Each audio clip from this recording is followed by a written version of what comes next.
Alors bonjour à tous, c'est Pouiche. Aujourd'hui, écoutez, on se retrouve parce que je ne résiste pas à l'envie de vous partager, voilà, ces révélations incroyables. Alors c'était, je crois que c'était en début de semaine, mais effectivement, j'avais entendu l'information. D'ailleurs, c'est étonnant que ça n'a pas fait plus de bruit car c'est parfaitement honteux. Et je suis tombé justement, alors j'ai réussi à tomber sur le communiqué, donc vous n'êtes pas sans savoir qu'il y a deux associations de cinéastes et de comédiens français, alors j'ai pas les noms, qui, voilà, en début de semaine, ont émis dans la presse un communiqué, justement, pour parler de l'échec. Alors, l'échec tout de même cuisant et patent de Toutes pour une, donc Toutes pour une, hein, vous vous en souvenez bien évidemment, film de triste mémoire, bouse immonde s'il en est, encore une fois perpétré par ce milieu du cinéma français. Et justement, c'est très intéressant et c'est très... alors, il vaut mieux en rire. Je pense qu'il vaut mieux en rire. C'est très intéressant de lire justement ce communiqué parce qu'on sent vraiment... Quand on lit ça, on sent vraiment que dans les années à venir, ça va sûrement s'arranger, ça va sûrement s'améliorer. Et on sent évidemment, vous en doutez, une remise en question, voilà, des créatifs français, du milieu du cinéma français, petit milieu vraiment à gerber, moi je trouve, hein, qui se remet en question, voilà, qui se reprend, qui se dit merde, qu'est-ce qu'on a fait, qu'est-ce qui se passe, on est allé trop loin. Non, pas du tout, vous vous en doutez, on a trouvé évidemment la cause du fiasco. Alors je crois que l'exploitation du film est terminée hein, à l'heure actuelle. On est en tout et pour tout sur un total d'à peu près 13 000 entrées, un peu plus de 13 000 entrées. Donc c'est parfaitement lamentable, c'est parfaitement ridicule, budget de 10 millions d'euros. Écoutez, quand on repense à des productions comme Le Pacte des Loups, comme voilà, quand on essayait de faire des grands films, écoutez, ça c'est risible, mais même plus récemment, hein. Rien que le Comte de Monte-Cristo, mais même, je vais vous dire, même les deux d'Artagnan partie 1, partie 2, moi personnellement que j'ai apprécié, malgré des défauts, je les ai tout de même appréciés. Alors, les budgets sont plus conséquents, bien évidemment, mais tout de même, à un moment donné, faut arrêter de chercher des excuses. Et alors, justement, on va lire ensemble ce communiqué. Je vais vous le lire parce que c'est extrêmement instructif. On peut dire que vraiment, il y a une remise en cause... Alors, voilà, une fois de plus, donc je lis le dit communiqué. Hein. Une fois de plus, un film français est attaqué par la fachosphère. Ça y est, les termes sont donnés depuis la première phrase. C'est les racistes. Voilà, c'est les racistes, c'est les fachos. Notre film, en fait, est un chef-d'œuvre incompris, bien évidemment. Et la fachosphère, c'est bien sûr fait... une raison d'être, de détruire ce chef-d'œuvre laissé aux générations futures. Après Rodéo de Lola Kivoron, Les Engagés de Émilie Frêche, Les Rascals de Jimmy Laporal Trésor, Ma France à moi de Benoît Cohen, Monsieur le maire de Karine Blanc et Michel Tavares, avant Que les flammes s'éteignent de Mehdi Fikri, Le marchand de sable de style Hachepio, Quelques jours de plus, L'histoire de Suleiman, Le repli de Joseph, liste non exhaustive. Donc ça c'est une liste. Alors si vous vous demandez ce que c'est que tous ces titres, c'est des films français qui sont sortis la plupart dans l'indifférence générale au vu, en règle générale, de leur thème, de leur histoire de base et de la nullité globale des métrages. Et pour eux, c'est, voilà, une victime de plus. Alors, Toutes pour une est une victime de plus, voilà, de la fachosphère. Donc déjà, c'est génial. Parce que t'as une liste de bides quand même retentissant. Il y a au moins 10 films. Les mecs en plus marquent, ils sont complètement débiles. Hein. Liste non exhaustive. Parce que des bides français, on en a déjà parlé. Alors là, c'est... ouvrez les fenêtres. C'est des films cadavres qui font 3000 entrées, 10 000 entrées. À des millions d'euros, on en produit, mais alors à la pelle. On s'acharne d'ailleurs à en produire, voilà, fréquemment. C'est une passion française. Et pour eux, voilà, c'est au tour du film de Houda Benyamina, Toutes pour une, d'être la cible d'une nouvelle offensive. Alors j'adore, offensive. Le mec est en guerre. Donc t'as des mecs, ils voient des bons films français, Et ils se disent comme, on va dire, voilà, facho, raciste. Donc comme c'est pas les bonnes personnes qui ont fait le film, ou c'est pas le bon thème, on va casser ces films. On va les empêcher d'avoir un succès public et critique. Écoutez, franchement, bon, on va y revenir, mais c'est vraiment, c'est plus que discutable comme théorie, hein. Initiée dès la mise en ligne de sa bande-annonce, cette campagne s'est amplifiée lors de sa sortie le 22 janvier dernier. Putain, c'est sorti il y a à peine 3 semaines cette merde. Et s'est étendue à toutes les plateformes et sur tous les sites où il était fait mention du film. Donc Facebook, Sens Critique, Allociné, YouTube. Alors ils ont oublié X, certainement qu'ils ont quitté X, évidemment. En parallèle, des émissions de télévision et de radio, C8, RMC, ont ciblé le film au cours de pseudo-débats qui en dénonçaient le projet sans nuance ni contradicteur. Mais bordel, allez, franchement, soyons honnêtes, soyons vraiment objectifs. Est-ce que la bande-annonce bidesque de cette merde donnait envie de voir le film ou donnait envie direct de le déchirer? Franchement, on va être honnête, dès la bande-annonce, ça avait l'air, mais d'être une merde cosmique. Je pense que la bande-annonce a énervé des gens. Alors, je me demande, d'ailleurs, il serait sympathique de savoir si ça a été pensé comme ça.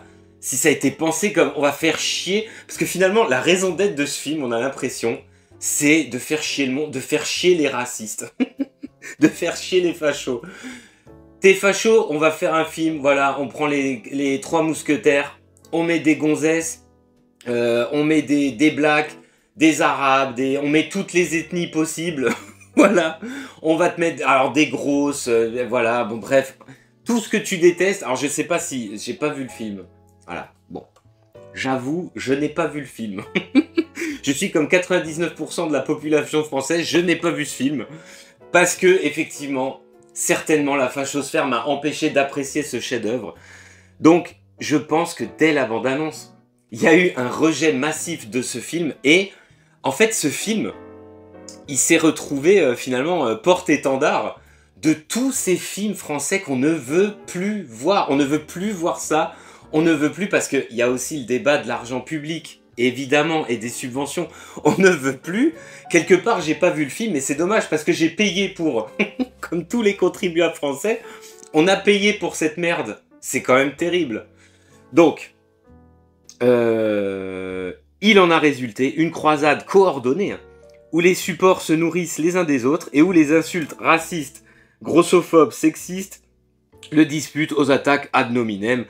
Toujours et encore la même haine aveugle, anonyme et décomplexée.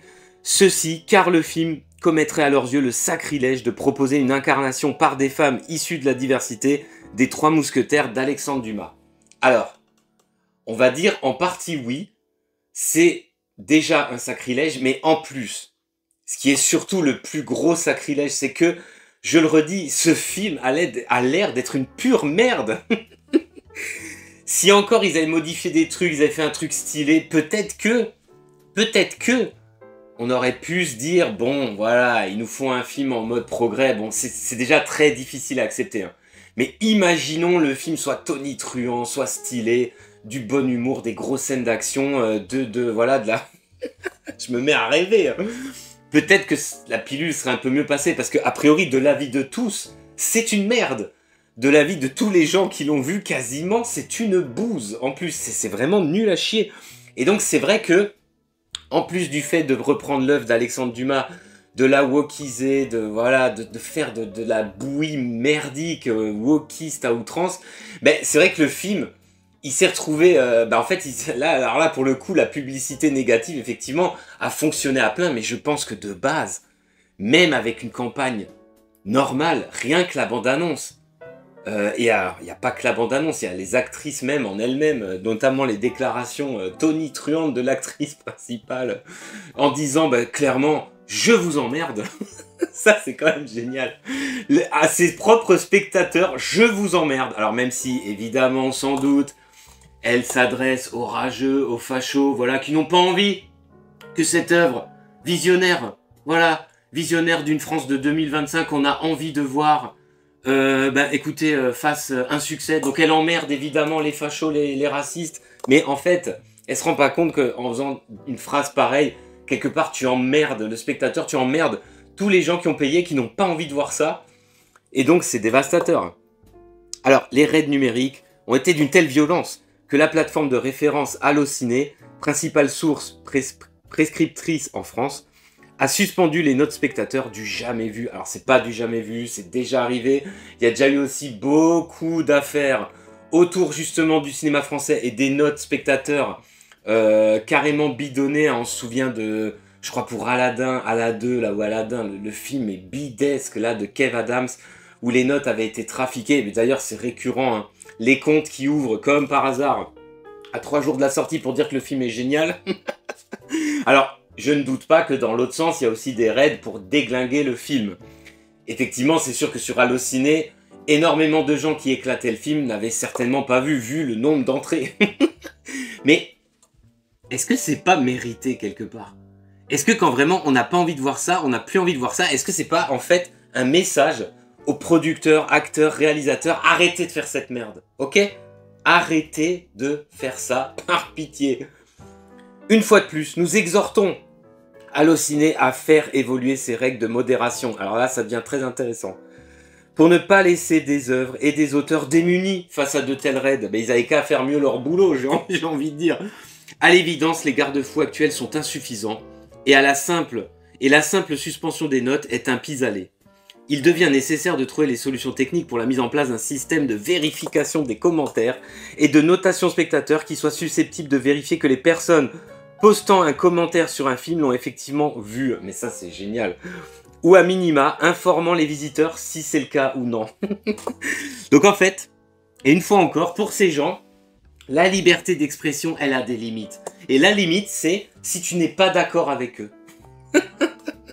Si tu n'es pas d'accord avec eux, si tu dénonces ce qu'ils font, même de façon un petit peu trop virulente, alors il faut pas non plus aller tomber dans le racisme pur et dur, enfin voilà, faut pas être non plus complètement idiot, mais je pense qu'une grande partie des gens et du public, pourquoi ce film est boudé? Mais parce que c'est de la merde, voilà, c'est de la merde, et en plus, on en rajoute dans le progrès, donc voilà, c'est la plupart des gens, en fait, on leur donnerait des bons films, ils vont les voir, voilà, le Comte de Monte Cristo, apparemment L'amour ouf, alors je l'ai pas vu, il semblerait qu'il est pas mal, et il a fait aussi un gros succès au cinéma. Voilà, quand le cinéma français fait des bons films, les gens vont les voir, c'est automatique. Le bouche à oreille fonctionne de façon automatique. Et alors c'est ça qui est génial, parce qu'avec cette merde, le bouche à oreille, déjà, il n'a pas du tout fonctionné. Et ce qui est génial, c'est que les mecs se plaignent, veulent qu'on interdise les avis.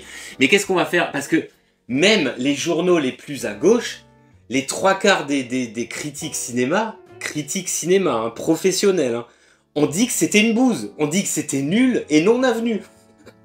Surtout, fallait pas le refaire, donc c'est à chier. Donc ça, c'est génial. Parce que en fin de compte, les gens ont défoncé le truc, le public a défoncé le truc, mais la presse spécialisée a défoncé le film également. Donc qu'est-ce qu'on va faire? On va tout interdire en fait.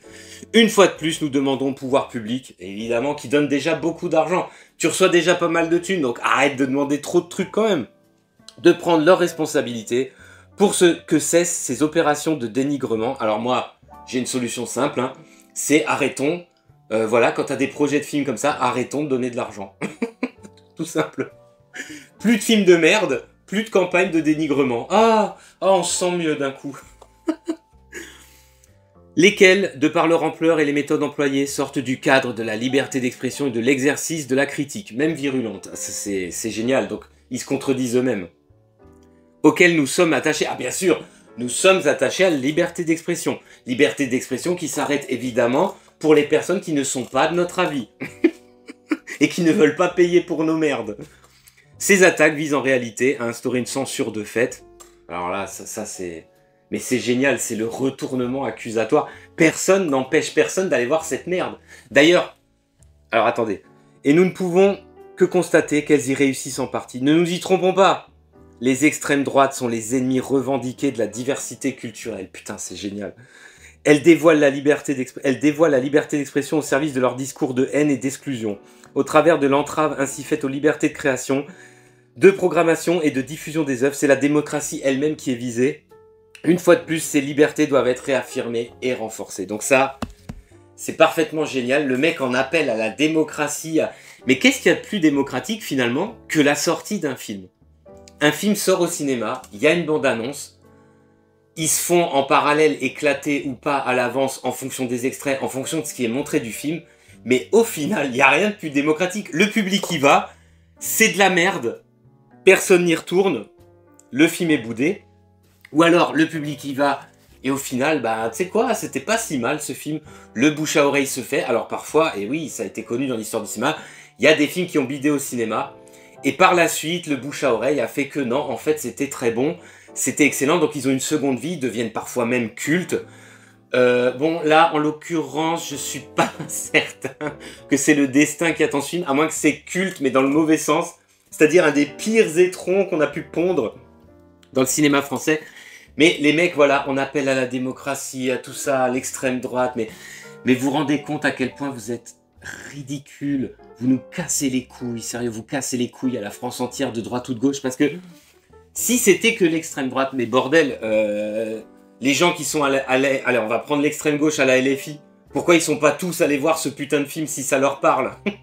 Si c'est leur valeur, si ça leur parle. Mais non, mais personne n'allait le voir, parce que droite ou gauche, si t'es cinéphile, tu vois bien que c'est de la merde. Tu vois bien que c'est de la merde, et comme dit, c'est un porte-étendard des bouses qu'on n'arrête pas de produire, qui sont insupportables, et on en a marre. Mais putain, on en a marre de payer pour ces merdes. Reprenez-vous en main. Voilà, c'est tout ce que j'ai à leur dire. Reprenez-vous en main. Faites des bons films. Alors malheureusement, je pense pas qu'ils vont faire des bons films. Ils vont continuer comme ça. Ils vont reprendre des subventions, peut-être même. Allez savoir. Ils vont aller dans la surenchère. Ils vont produire toutes pour une 2. Avec 20 millions. Cette fois, on va prendre 20 millions. Toutes pour une 2. Sous-titré « Elle vous emmerde ».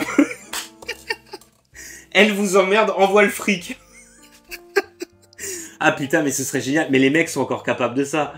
Sont encore capables de faire des trucs comme ça. Et de toute façon, je pense qu'ils vont continuer. Alors après, ça fait des années, malheureusement, ça fait des années que t'as des dizaines de films par an qui bident complètement, que personne ne regarde, que personne ne va voir. Même avec le recul, c'était de la merde. Donc c'est même pas, comme dit, des films qui... Voilà, même avec le recul, c'est de la chiasse. C'est au mieux des téléfilms, voilà, regardez quand t'es à moitié éclaté le dimanche après-midi, là, que t'as bien mangé. Et encore, et encore. C'est que de la merde. Alors, écoutez, gens du cinéma français, voilà, gens qui ont commis commis ce texte, reprenez-vous en main, faites un point, essayez de nous pondre des bonnes histoires, essayez de nous pondre des bons films avec des bons acteurs. Et en fait, vous verrez que même les pires racistes ou les droitards de ouf, ben vous verrez qu'en fait, ils vont aller au cinéma, ils vont voir votre film et ils vont dire « Putain, c'était pas mal. » Putain, c'était bien. Franchement, j'ai bien aimé. Moi, c'est fou parce que c'est ça qui me rend dingue. J'aime le cinéma français. Putain, j'aimerais tellement qu'ils reprennent ces heures de gloire, qu'ils nous refassent rêver. Mais voilà, c'est... bah, c'est comme... En fait, le pays part en couille, l'époque est médiocre. Donc, il faut pas s'étonner, malheureusement, d'avoir un cinéma qui reflète cette époque, un cinéma de merde. Un cinéma de connivence, un cinéma de copinage ignoble, un cinéma qui... en fait, ça sert à rien de prendre des risques, parce que de toute façon, c'est payé par l'État. Voilà, il y a un chèque au bout. Donc, qu'est-ce que vous voulez faire? Écoutez, j'avais envie de vous parler de ça, ça m'a amusé, on va dire. J'espère que, si jamais, je serais ravi de lire vos avis en commentaire. Alors, s'il y a des commentaires, s'il y a quelqu'un qui a regardé... Eh oh. Non, mais je serais ravi de lire vos commentaires. Et puis, on va s'arrêter là. Et puis, je vous dis, à plus pour de prochaines critiques. Peut-être d'un film français.